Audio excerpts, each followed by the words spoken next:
Muchas gracias, Eduardo.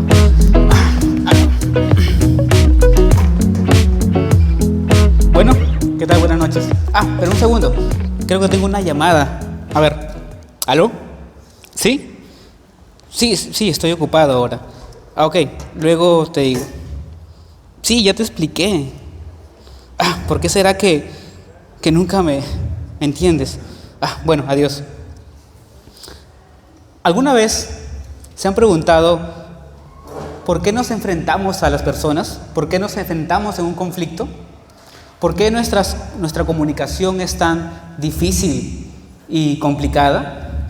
Vemos esto entre los padres, entre los esposos, los hijos, los amigos y hermanos. ¿Por qué no simplemente no tenemos una comunicación perfecta y en armonía?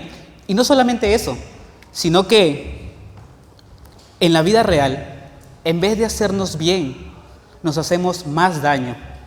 Y nos preguntamos, ¿realmente somos la imagen de Dios? En esta oportunidad vamos a hablar acerca de la imagen de Dios en el hombre, pero distorsionada por la caída. Así que, como hemos visto y han visto ahora, hemos conversado del tema, que el ser humano fue creado a imagen y semejanza de Dios. Esto quiere decir dos cosas. Primero, que el hombre fue creado para reflejar a Dios, pero también el hombre fue creado para representar a Dios. Lo primero quiere decir que el hombre refleja el carácter de Dios, pero también el hombre representa a Dios como un embajador en un país extranjero. Es decir, que Dios le dio toda potestad y dominio al hombre para que él pueda dominar sobre la tierra. Ahora el hombre sería su máximo regente y su máximo representante en la tierra. Pero vemos, o cuando entramos al capítulo 3 del Génesis, vemos que sucede algo interesante. ¿Qué pasó? Sucede un evento de vital importancia para todos nosotros. Así que cuando entramos al capítulo 3 del Génesis, vemos que aparece una criatura misteriosa en la que solo hay engaño en ella. Es la personificación misma de la astucia y la mentira. Leo para ustedes que dice: pero la serpiente era más astuta que todos los animales del campo. Y vemos que sus primeras palabras de la serpiente se dirigen intencionalmente a las criaturas portadoras de la imagen de Dios. En este caso se acerca a Eva y le dice, ¿con qué Dios ha dicho? ¿No comáis de todo árbol del huerto? ¿Qué hay de malo en esa pregunta? Y es evidentemente falsa. Obvio, es falsa y Eva se da cuenta, tanto así que Eva sale en defensa de la fide. Ella está defendiendo la verdad de Dios ante la calumnia de Satanás. Y su respuesta es, por supuesto que no. Dios dijo que podemos comer de todos los árboles del huerto, excepto de uno. Dios solamente puso límites en un árbol, porque el día que de él comamos, ciertamente moriremos. Entonces, ¿qué pasa? La serpiente dice, claro que no morirás. Descaradamente la serpiente contradice lo que Dios había dicho. Dios dijo, morirás, y la serpiente dice, no morirás. Lo que pasa aquí es que prácticamente la serpiente le dice a Eva que tú puedes violar o puedes desobedecer a Dios y salirte con la tuya, que tú puedes quebrantar la ley de Dios sin sufrir ninguna consecuencia. Pero además le dice, seréis como Dios. Y entre líneas podemos ver la respuesta de Eva. Dice, espera un momento, ¿qué quieres decir realmente que voy a ser como Dios? ¿Qué quieres decir que voy a ser como Dios si yo soy como Dios? ¿Acaso Dios no me creó a su imagen? ¿Acaso Dios no me creó a su semejanza? Yo ya soy como Dios porque Él me creó a su imagen. Y la serpiente responde con astucia, claro, lo eres, en un sentido general, pero yo hablo de ser como Dios en un sentido divino. De tal manera que destruirás, eliminarás toda distinción entre el Creador y la criatura. ¿Qué es lo que vemos aquí? Vemos un punto de quiebre entre la dependencia a Dios y la autonomía. Es una batalla por la soberanía. Ahora la criatura querrá imponer su voluntad por encima de la voluntad de Dios y decir: yo quiero ser soberano. Inmediatamente vemos que la mujer come del árbol y dice: la mujer vio que el árbol era bueno para comer y que era agradable a los ojos y que el árbol era deseable para alcanzar la sabiduría. Tomó de su fruto y comió, y dio también a su marido con ella, y él comió. ¿Y qué pasó? Sus ojos se abrieron. De pronto ellos conocían el bien y el mal. Ellos murieron espiritualmente, pero no escaparon de la soberanía de Dios, sino que sus ojos fueron abiertos. ¿Y qué vieron?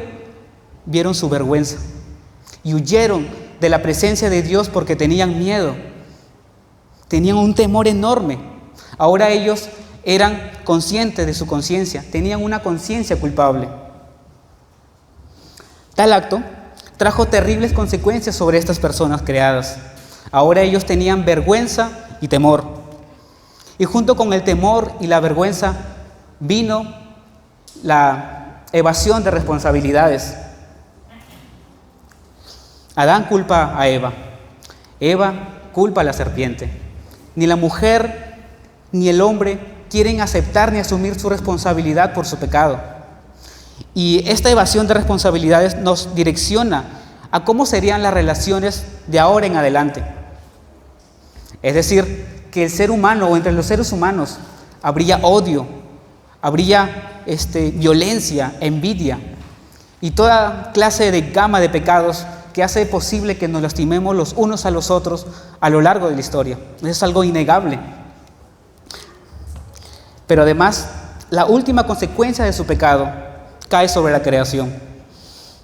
Cuando Adán y Eva pecaron, su pecado fue tal que afectó la creación y toda la tierra en general, incluyendo a los animales.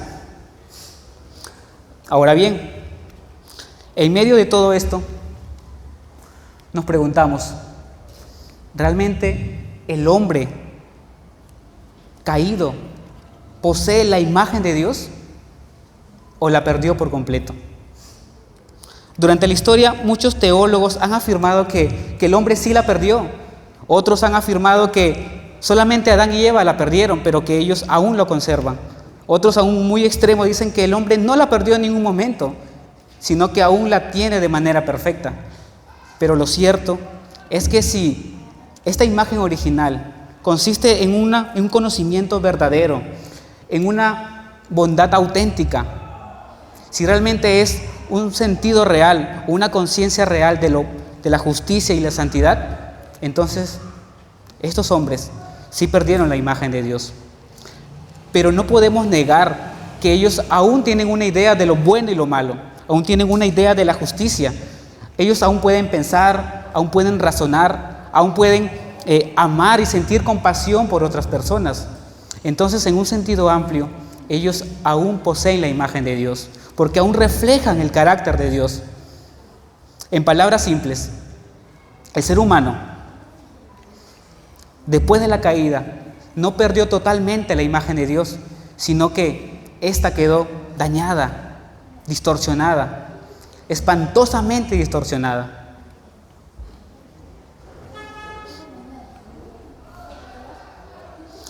Esto nos señala a la doctrina de la depravación total, que esto no quiere decir que el hombre es tan depravado como puede llegar a ser, sino que todas sus facultades, tanto física, mental, emocional y espiritual, ha quedado dañada y afectada por el pecado. Entonces, no solamente ellos cayeron, sino toda su posteridad, toda su descendencia estaría condenada a sufrir las mismas maldiciones. Es decir, todos sufriríamos cansancio, dolor, odio, incluso la muerte física. Eso sería parte de nuestra realidad ahora. Pero permítame ampliar un poquito más el tema. Este punto de quiebre entre el creador y la criatura se conoce en la teología como el pecado original, aclarando que el pecado original no se refiere al primer pecado cometido por los seres humanos, sino que se refiere al resultado de dicho pecado, es decir, a la caída. Cuando Adán y Eva pecaron, toda la creación cayó con ellos, de tal manera que de lo que nacieron desde Adán en adelante, han nacido con una naturaleza caída, una naturaleza pecaminosa. Entonces, esto quiere decir que debido a este pecado original, la culpa de Adán es transferida a toda la humanidad. Y esto podemos llamarlo como la culpa imputada. Y precisamente estas dos ideas de pecado original y culpa imputada son dos de las ideas que son más difíciles de aceptar y de entender por las personas. Porque alguien puede pararse y decir, oye, pero no es justo. No es justo que me estén culpando por el pecado de otras personas. Sin embargo, la Biblia no enseña que somos pecadores porque pecamos, sino que pecamos precisamente porque somos pecadores. Es decir, que tenemos una naturaleza caída. Ya nacemos con esa naturaleza, estamos propensos a pecar. Y es posible que gracias a esto exista la maldad en el mundo. Entonces, para resumir, ¿qué hemos visto hasta ahora? Hemos visto que el ser humano cayó en pecado y perdió su relación con Dios de manera vertical. Huimos de la presencia de Dios porque somos reos y convictos de su justicia, pero también perdimos la relación con nuestro prójimo de manera horizontal y con toda la creación. Finalmente, hasta ahora, todo parece terrible. Todo es terrible y lo es, pero dentro de todo este momento trágico aparece una luz. Y justamente en medio del juicio a la serpiente, vemos que aparece un destello, un brillo, algo glorioso, una luz de esperanza. Y vemos que Dios le dice a la serpiente en Génesis 3:15, pondré enemistad entre ti y la mujer, entre tu simiente y la simiente de ella. Ella te herirá en la cabeza y tú le herirás en el calcañar. En otras palabras, Dios está diciendo que pondré enemistad, odio, conflicto entre ustedes, y no solamente entre ustedes, sino que también en toda su descendencia. Esa enemistad seguiría toda su descendencia. Entonces, ¿qué es lo que vemos aquí? Que aparte de esto, esta simiente de la mujer, esta simiente de la serpiente haría daño a la simiente de la mujer, pero que finalmente, a pesar de todo el daño que reciba esta simiente, a pesar de todo el daño o toda la sangre que derrame esta simiente de la mujer aplastaría la cabeza de Satanás. Entre líneas podemos ver que Dios nos está diciendo que a lo largo de la historia o en la historia vendrá una persona específica, vendrá una simiente de Adán y Eva que realmente destruiría la cabeza de Satanás. Una simiente redentora que nos salvaría. Y la pregunta inmediata que surge es, entonces, ¿quién es esta simiente? Tendremos que esperar hasta las próximas exposiciones para saber y conocer la identidad de esta simiente redentora que nos salvaría de nuestros pecados, de esta simiente que destruiría a Satanás y restauraría nuestra posición real de la imagen de Dios en nosotros. Muchas gracias.